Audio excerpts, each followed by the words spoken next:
આજે આપણે ઘરે જ માર્કેટ કરતાં પણ ટેસ્ટી લીંબુનું અથાણું કઈ રીતે બને તેની રેસીપી હું તમને ડીપમાં બતાવવાની છું. તે માટે મેં આ રીતે લીંબુને નાના નાના ટુકડા કરી લીધેલા છે.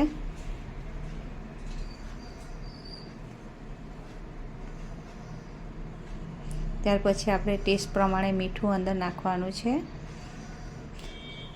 પછી હળદર પાવડર નાખવાનો છે. આ રીતે આ બંને વસ્તુને આપણે બરાબર મિક્સ કરી લેવાનું છે અને એક કાચની બરણીમાં આપણે એને ભરી લેવાનું છે. આ રીતે આપણે જે લીંબુ મિક્સ કરેલા હતા તેને ભરી લેવાના છે અને 1 મહિના સુધી આપણે એને અથવા માટે મૂકી દેવાનું છે. કમ્પલસરી આપણે 1 મહિનો લીંબુના ટુકડાને અથાવા દેવાના છે.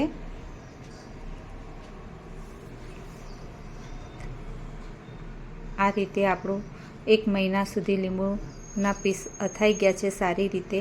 પછી આપણે એક થાળીમાં આપણે એને કાઢી લેવાનું છે. આ રીતે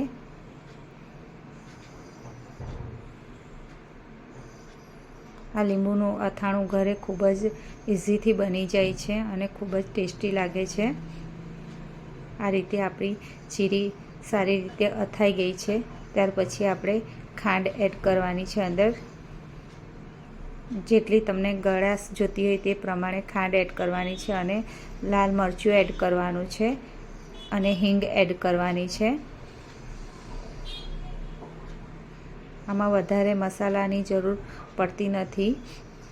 આ બધી વસ્તુને આપણે બરાબર મિક્સ કરી લેવાની છે અને આ સિંગ તેલ મેં ગરમ થવા મૂકેલું હતું અને તેમાં આપણે રાઈનો વઘાર કરેલો છે. આ રીતે આપણે ઉપરથી રાઈનો વઘાર કરી દેવાનો છે. આ રીતે આપણું લીંબુનું અથાણું બની ગયું છે, કમ્પ્લીટ થઈ ગયું છે ખાવા માટે.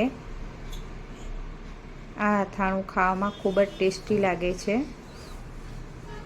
આ રીતે આપણું અથાણું બની ગયું છે.